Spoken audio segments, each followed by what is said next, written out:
time for the news again here on Rwanda Television. With me, Sarish Nhore. I'm glad you're able to join us. Welcome to this latest edition. Let us begin with the headlines. President Paul Kagame has called on Rwanda's senators to reflect on and diligently fulfill their responsibilities. 75 officers have completed a 22-week junior command and staff course intake 25 at the RDF Command and Staff College.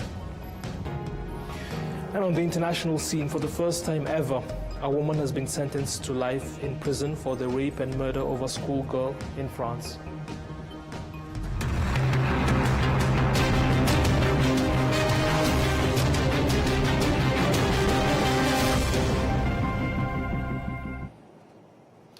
Now straight to the details. His Excellency, the President of the Republic, Paul Kagame, has called on senators to further reflect on and diligently fulfill their responsibilities, emphasizing that the Senate plays a key role in the governance of the country. He said that the Senate helps state institutions to identify where to focus their efforts and conducts the necessary evaluations to ensure that all institutions remain on the right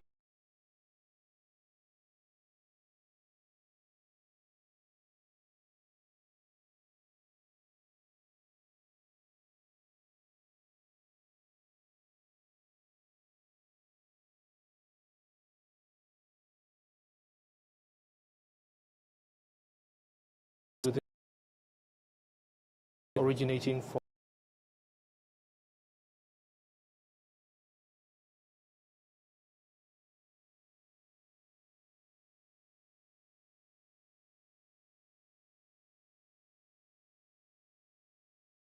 should every Rwandan, he added, should understand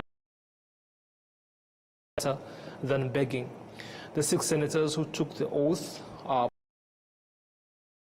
Mungu, Evode Uwizeyimana, Dr. Valentine Uwamaria, Alfred Gasana, Frank.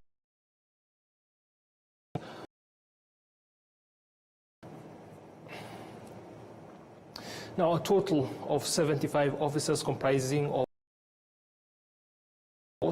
2 from the Rwanda National Service have completed the 2-week junior command and staff course intake 25 at the RDF Command and Staff College at Nachinyama in Musanze,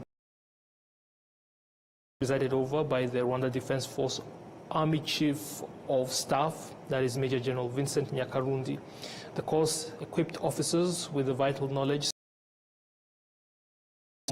mid-level command and staff roles in the military. It also enabled officers to step outside their professional specializations and broaden their leadership and management skills at the tactical level. Train officers in the command and command responsibilities of what we can say brigade level command. It also trains officers in grade 3 level duties, what we can call staff duties. All these, they prepare us to do our jobs better in the field, but they also prepare us for further military courses.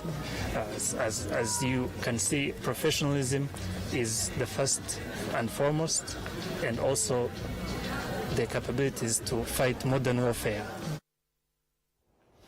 Now, speaking on behalf of the RDF Chief of Defense Staff, the Army Chief of Staff, Major General Vincent Nyakarundi, congratulated the graduates for their remarkable achievement. Remember that your roles are pivotal in promoting positive change and upholding the values of patriotism, integrity, and commitment in an increasingly complex global landscape. This course has equipped you with essential competences, foundational knowledge in military planning and operations, a clear understanding of our national security interests, and insights into the evolving security challenges at regional and national levels. The general urged them to rise to the great challenge that lies ahead. He further reminded the graduates as they depart from the college to remember that their roles are pivotal in driving positive change and upholding the values of patriotism, integrity, and commitment in an increasingly complex global environment. The commandant of the RDF Command and Staff College, Brigadier General Andrew Nyamvumba, commended the graduates for their exceptional discipline, teamwork, and dedication throughout the 22-week course. He urged them to carry forward the same spirit of hard work, discipline, commitment, continue striving for excellence with the enthusiasm they demonstrated during the course. The past and senior officers from the RDF and the Rwanda National Police, and was attended by the spouses, parents, friends, relatives of the graduates, as well as religious leaders and local authorities from the northern province. Now, the Imbuto Foundation has awarded 100 million Rwandan francs to 10 winning youth agribusinesses who participated in the Imari Agribusiness Challenge as part of the ongoing efforts to raise awareness among youth to join the agricultural sector and promote food and nutrition security, as well as food systems resilience. William Evans Mutabazi with the details. Imari Agribusiness Challenge Phase 2 aims to engage and support youth entrepreneurs in agriculture to scale up their impact and empower many young farmers. Among the winners of 10 million Rwandan francs each is Trezor Gashora, manufacturing different chili sauces, and Lydia Mlekatete, who is in climate-smart farming. Both Lydia and Trezor say they are ready to use the money to scale their businesses and create more jobs and opportunities to fellow youths. I'm so grateful for the opportunity, the government, and I'm so thankful for my country, the government, what it is doing to invest into young entrepreneur. It gives us courage. It gives us courage to work more harder, and then because it's really, really hard sometimes to get capital, but opportunities like this encourages us to work even more harder. We are very grateful for this opportunity and for the grant we have got today, which is going to help us meet the demand, where we are going to expand our greenhouse production, especially for tomatoes, because that's the high demand we have right now. I'm super excited to have one Imari, and I'm looking forward to use the money into, of course, expanding our company. One is gonna go into acquiring different machinery equipment. Secondly, it's gonna go into increasing the production capacity. Thirdly, it's gonna go into increasing the team. Right now we are employing around 15 employees, but we are looking forward next year to actually be having a team of almost like 25 people. According to Krista Umuhoza, Deputy Director General of the Imbuto Foundation is not only mobilizing more resources to support young entrepreneurs, but also conducting research to make the program more sustainable. Looking at the statistics, that around the 2050, the Rwandan population is going to grow to about double the size that we have. So with all that being said, the youth population is going to be quite about 80% of our population. With all that being said, with how the economy is doing, we need to empower the youth. I would say in terms of exact numbers, looking at the 10 years, I think what we're doing now is to get those resources to keep ingesting, but also to do our research. We're giving money now, but again, the world is changing. We're talking about AI coming up. We're talking about the different dynamics in terms of, I would say, ICT. So it's all those. Right now, what else are we doing? So I think in terms of the sustainability, it's also the research that's currently being done that we hope to also add more to the features of the program, but also welcoming the different partners that could also share some of these ideas. What else do we need to do beyond what we can oversee as far as a couple years from now? Launched in 2023, the challenge is now in its second phase, having brought together 15 promising agri-entrepreneurs who made it up to the final stage and pitching before a panel of experts. The 10 outstanding entrepreneurs who emerged as winners each received 10 million Rwandan francs in seed funding and will benefit from a 6-month mentorship to grow their agribusiness ventures. William Evans, RTV News. Thank you, William. On Friday, a walk was held to encourage people to go for breast cancer screening. The walk, along with free breast cancer screening activities, was organized by the ambassador of the Netherlands to Rwanda in collaboration with other female ambassadors representing their countries here in Rwanda. The walk was part of the awareness campaign usually conducted in October, the month dedicated to the fight against breast cancer, the leading cause of cancer-related deaths here in the country. Participants included members from Bethania Home Care for Cancer Patients and Rwanda Cancer Relief, organizations that provide support to cancer patients in Rwanda. The leaders of the institution said that Rwandans should value early breast cancer screening because most of those who die from it are usually people who delayed getting tested. The ambassador of the Kingdom of the Netherlands to Rwanda, Joanne Wingman, organized the event as noted earlier. She shared her personal story saying that in January this year, doctors discovered the early stages of breast cancer, but because it was detected early, she received appropriate treatment and within 2.5 months was able to return.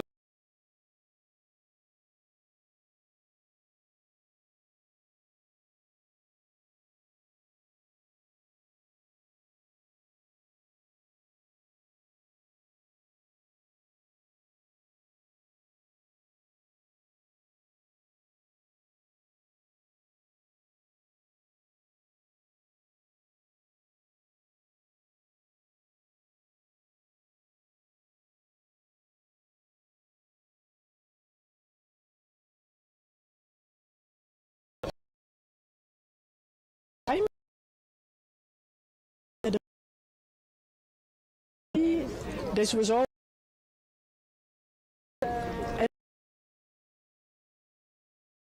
make people aware. The screening here where people can go. You can feel for yourself if everything is fine or not. Money, there are NGOs here who offer it, and I will organize this day together with my female ambassadors colleagues so that I thought we can add our voice and reach out to a different public maybe than the ones who already are busy here. And I wanted to support some good causes. And I think in 1.5 weeks we put all this together. And I'm quite proud. Rwanda has continued to make significant efforts in combating all types of cancer, and the ambassador of Israel to Rwanda, Enid Weiss, particularly treatment, have been included in the National Health Insurance Scheme, making them affordable for people with limited means.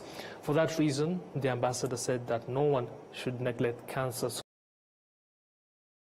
And the reason why there's a whole month of raising awareness to breast cancer and this walk, and it's a global movement, is because sometimes people are just not aware. So the first thing is to really raise awareness. Simple today, especially in Rwanda, with how much it's progressed and how much you've done in the field of health and public service, there is really a lot of many ways to do this exam. So first we raise awareness, just go and check. And the second thing, the walk is a movement of unity. You see women and you see men, because again, people are not aware that there is breast cancer. It prevails also in men. Rwanda is a country with the highest percentage of people with insurance. This is a tremendous achievement. I keep saying that I'm half ambassador for Rwanda because I'm very proud of this country. If you have insurance, it's very easy to go to the doctor and just do its tests. Statistics from the Rwanda Cancer Relief Center show that in 2023, there were 5,565 cancer patients in the country, of whom 706 were diagnosed with breast cancer. Now, farmers are expressing satisfaction with discussions aimed at easing their access to loans from financial and insurance institutions, as these talks are gradually providing solutions to long-standing problems. The one-day meeting brought together decision-makers from financial institutions and the agricultural sector, including the Ministry of Finance and Economic Planning, the Ministry of Environment, as well as the Ministry of Agriculture and Animal Resources. One of the main challenges faced by farmers is the lack of insurance and the difficulty in accessing loans from financial institutions. The representative of the international non-governmental organization COAID, that is Patrick Birasa, said that their main role is to bring together all stakeholders involved in this development.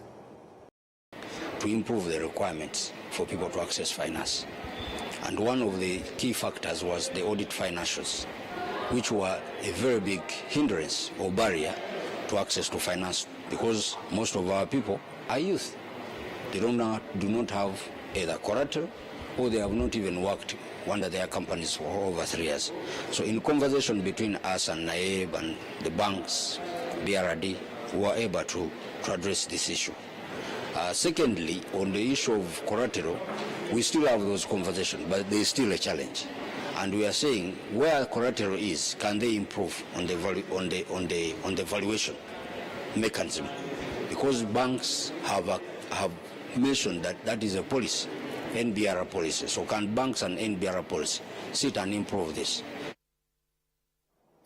The head of the Association of Microfinance Institutions in the country, Jackson Kwichiriza, explained that although there is still a long way to go, there is hope.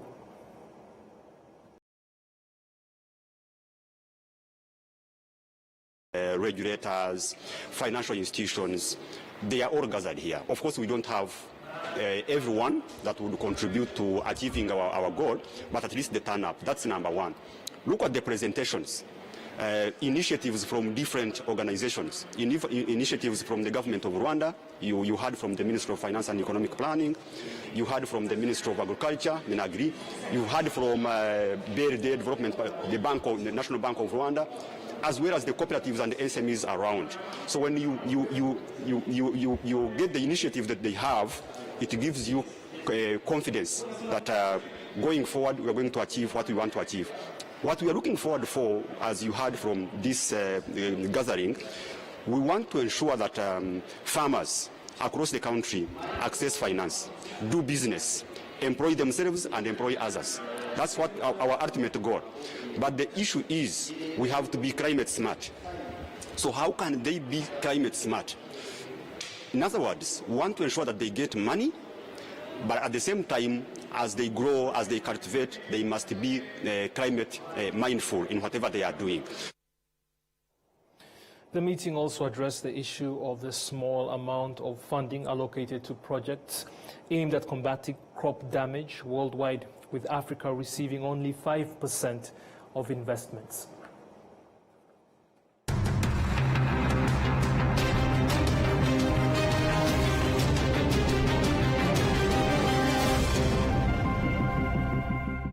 Kigali, sold in Nairobi, celebrated in Accra. This is African creativity finding its way across borders. Afro-quality. Buy African, build Africa. Every journey has a beginning. From nature comes refreshing fruity goodness that keeps you going every day.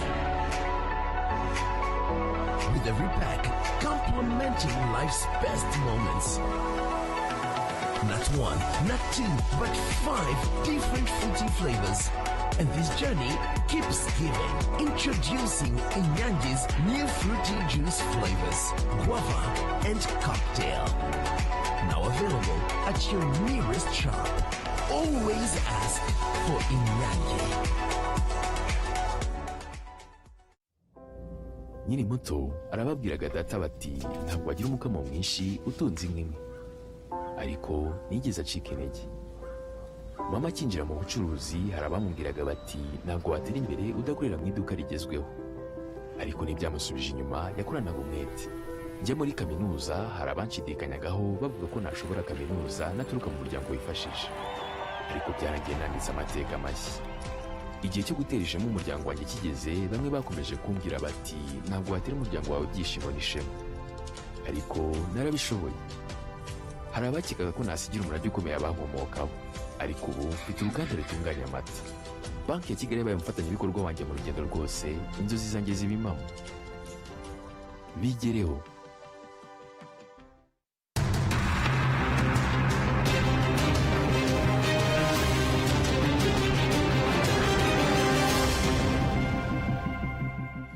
Welcome back, and now international news. For the first time ever,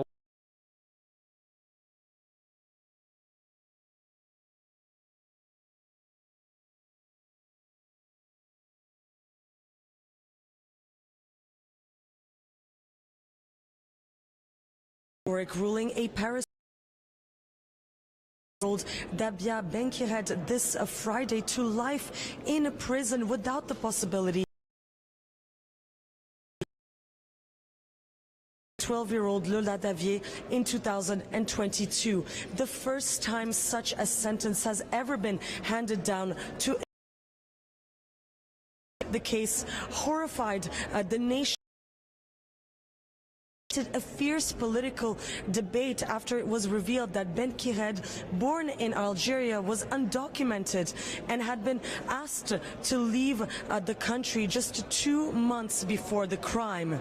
Throughout the trial, Dabia Benkired showed no emotion, just as the verdict was read, a chilling contrast to the grief of Lola's family.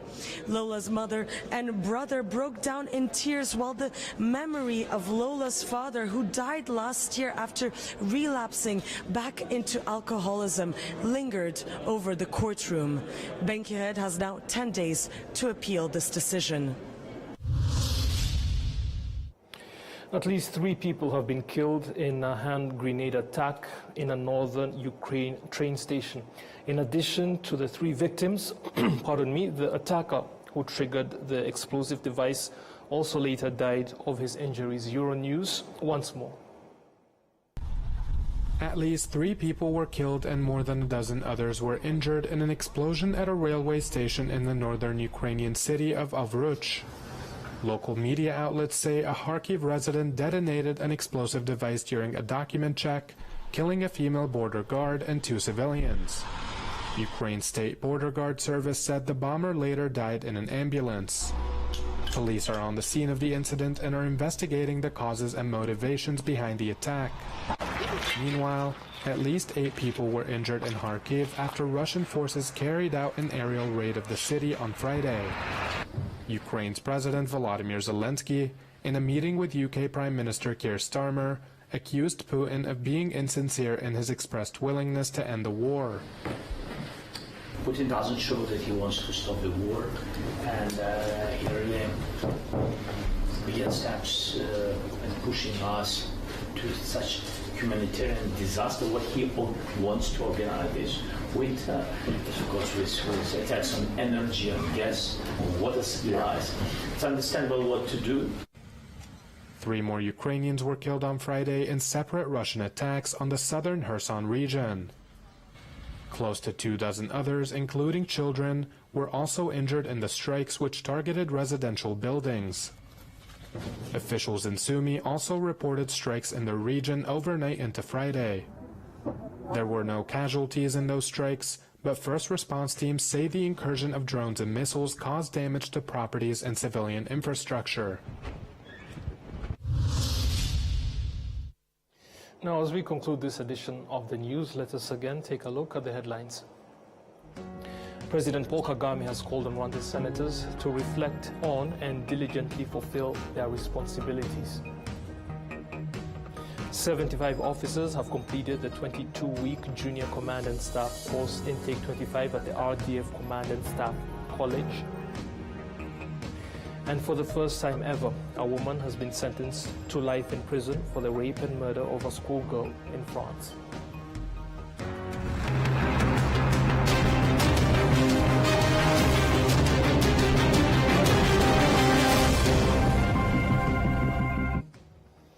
I appreciate that you are able to join us for this edition. I'll be seeing you soon again. Until then, it's goodbye.